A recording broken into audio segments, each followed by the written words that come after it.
Hello, Libra. Welcome to January. Hard to believe we are at the end of yet another year.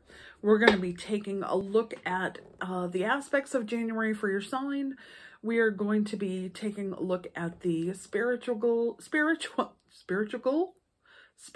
physical, and emotional or mental state of you going into the month. We're going to be looking at what the middle of the month presents to us and the energy going forward throughout the year. And using the trusty old Rider-Waite deck for us. I hope you all had a fantastic Christmas. Definitely has been this very big emotional shift within the last few days. I'm recording this, I think it's the 29th today. And I believe it is, and I hope it is because I've said this on several videos. If I'm not, somebody will correct me.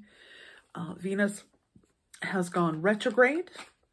And for a lot of people, including myself, it's a time when we are very aware of things that we may have put a rose-colored spin on before. In other words, if you are someone who tends to over-gloss a situation, then those glasses will come off. Now, depending on how thick those glasses are for you, that's the best way I can put it, is how big this change is going to be. A lot of people are like, oh, this is it. If you feel it, I mean, if you're aware of the energies itself, it definitely feels like the last couple of days, all of a sudden we're like, wow, the fog is lifted. You know, this last 2 years of what we have all been we've sort of been living in, is the word stasis? Stasis. When you don't move, you're just sort of in staying stuck in one spot. I want to say stasis. Not sure that's right either. Yeah, so we're coming out of that, and I think that we are going to see a lot of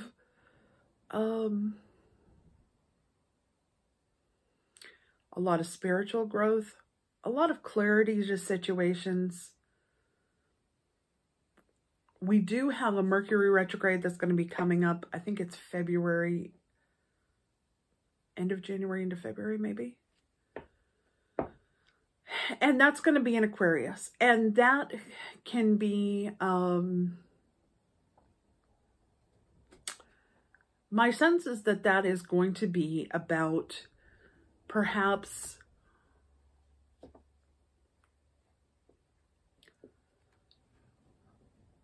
things being said in relationships.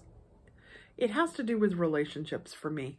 I'm seeing it as perhaps with Venus being in retrograde and then going to this Mercury retrograde, that perhaps we're not taking the opportunity to be as kind as we can in relationships. Now, granted, we've had an entire year to really understand the complexity of relationship issues as far as different belief systems, different, backgrounds, all of that stuff. And so I didn't expect to get into a lecture on this one. I promise you, Libra. But anyways, if anybody can understand it, you're going to understand it. So definitely there is this situation where we need to take care with the words that we're putting out there and understand that those words are a basis for moving forward. I'm seeing it sort of like planting a garden. I'm seeing that the actions that we put in January, February, and March are going to be the growth that we see throughout the year. I'm literally seeing gardens. I'm seeing flowers growing in gardens. And they're starting out small and getting bigger. So definitely, yes, that's where we're going from in this energy. I would suggest, if you're dealing with this energy and it seems too much, take the time out and meditate. Take the time out and breathe. Take the time and be alone. Because that time alone is just as important as, coming from an introvert, of course. That time alone is just as important as the time that you spend building relationships. You have to be coming from a good place for it. All right. So we'll get on with reading now that I've done that whole diatribe. All right. As I said, I'm using the Rider-Waite deck. We're doing spiritual, physical, and emotional. We're doing beginning of the month, cross of the month, or throughout the month, and then for ending up our year. Ending through the year. So what I see is you have a lot of truths coming at you. There's a lot of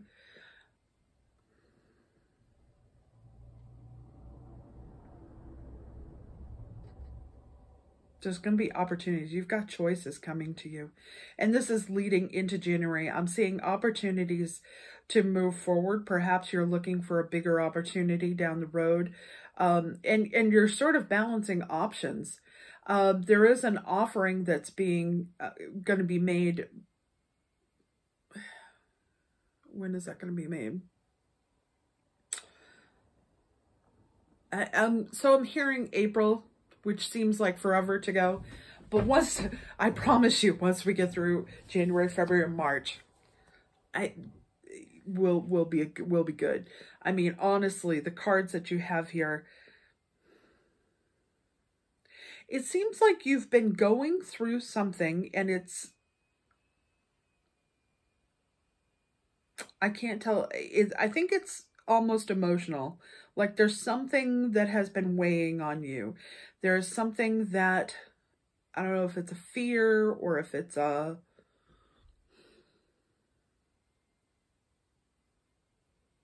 Is that a fear or a relationship or... No, it's something within you. I don't know if it's a fear of lack of resources. You're definitely putting in the time. You're whatever this, it does seem to me like you're worried about resources. There is that. And by resources, that can be money, that can be time, that can be anything that you value, anything that you quantify, anything that you hold value of and are yeah, anything you value. All right. I see spiritually, you're starting off with a multitude of at least 2 opportunities, but I see a multiple of them. There's so many swords on here. You have the 6 of Swords. You have the Queen of Swords. You have the 7 of Swords and the 10 of Swords. Now,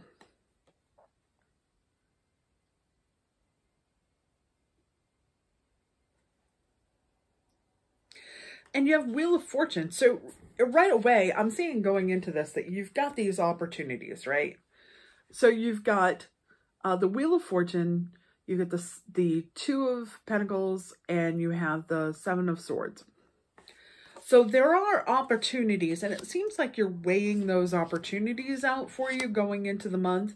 By middle of the month, you're feeling as though you've sort of got that under control. You have a path going forward. You are starting to gather up the things that you need. And in fact, you'll get the resources that you need. That's not a problem here. So throughout the month of January, you're going to be hitting those goals that you want and finding your path forward. That being said, going into the end of the month and moving forward, I've got the Queen of Swords, which tells me that it's not necessarily going to be easy, but it will be beneficial to you. that you have the High Priestess. So everything that you need is right there within you. Everything that you need to carry forward is going to be here. I'm not feeling so much of a spiritual path as I was on some of the other ones. I'm feeling like it is much more of a grounded,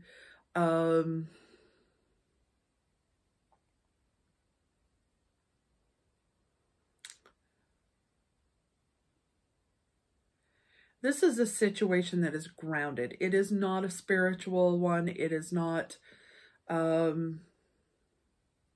it's not physical. So it does seem to come down to some sort of, and it's with you. It's not with someone else.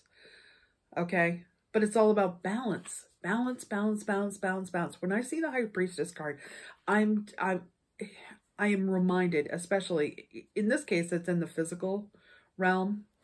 And it's talking about making sure that you are doing what you need to complete this situation. Cross your T's, dot your I's, is what I'm being told. But also be keenly aware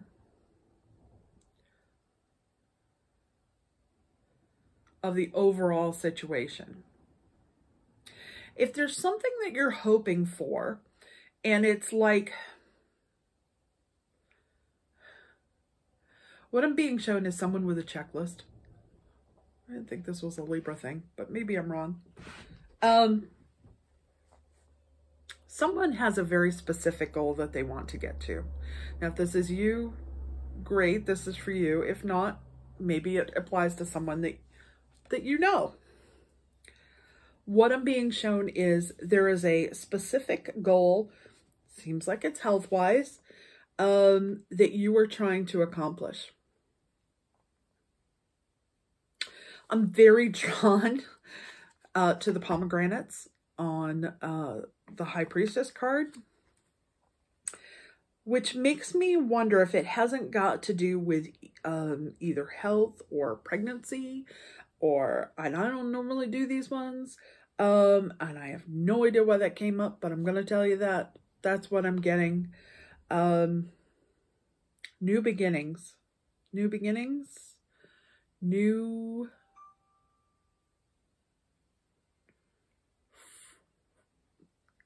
I hear fertile. So it could be a pregnancy. It could be, it doesn't feel like it's a relationship. It just feels like it's something within you that's a new opportunity. But in order to do that, something has to go away, right?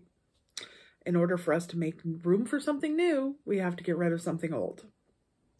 So there is going to be something going out. It does feel like you're letting go of something from the past, because this is in the,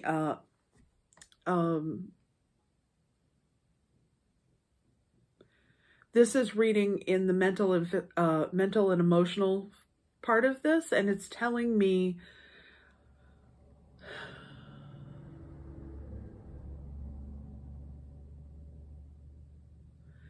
if you want to get to this place where this idea, it's about what the stories you're telling in your head is what this is about.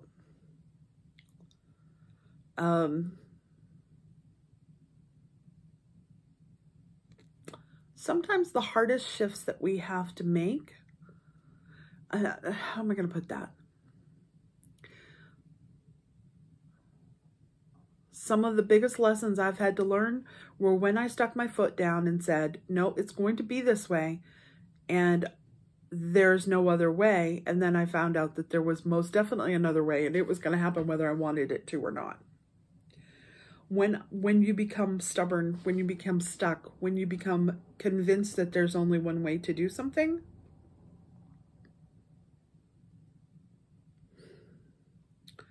this is telling you there's another way to do it. There's some goal that you have you're narrowing your focus, you're trying to bring it down, you're trying to get this focused all on one thing, which to me, it's like all the other cards are pointing towards the High Priestess for me. right?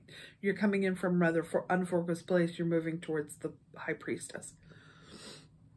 But it's telling me that perhaps how you get there is not the way that you insist that it's going to be.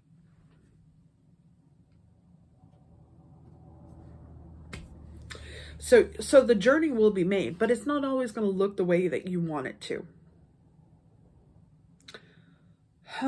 Okay. Glad we clarified that one. All right, we're going to do a little more clarifying with the Enchanted Map cards. We're going to take a look at what this, what is this thing that we're working towards?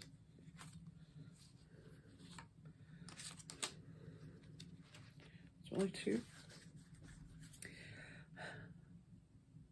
Okay, so for some, this is going to be about, it's a fertility issue for some reason.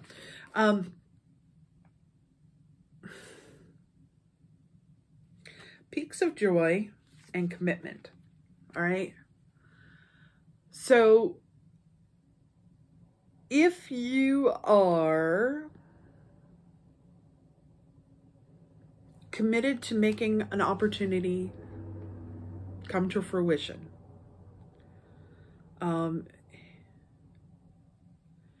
it will happen. It's going to take commitment. It's going to take a look outside the realm of what you expect. You have peace of joy and commitment. So yeah. So, and I don't see a problem with the commitment part of it. I feel like that's something that once you get it in focus, once you decide that that's what you want, that is most definitely not going to be a problem there. It's a rather sort of odd message today. All right, so we're finishing this off with the Shaman's Oracle cards. We have connectivity.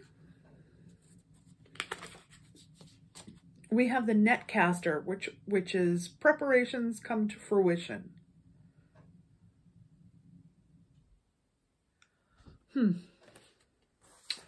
And Feast of Plenty, choices and other choices and their consequences. So yeah, we're dealing with, there's something that you want to birth, whether it's a baby or a house or a project or something that you're working towards. It's asking you to look beyond the normal route to get there. Not necessarily to take it, but to be open to those opportunities, right? Sometimes when you get so focused on a goal, you can become stagnated by it, or you can stagnate your own energy by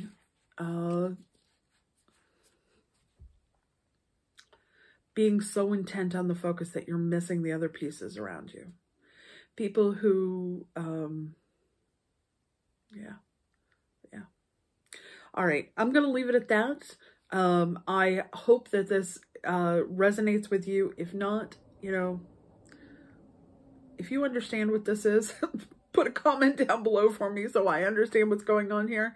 It definitely feels like this is something, it doesn't, you know, this is a very different Libra energy than what I'm normally used to. So, you know, definitely let me know what that is all about. So, all right, I want to wish you the best. Please, please, please stay safe, stay healthy. I'm sending you blessings from Maine. Bye-bye.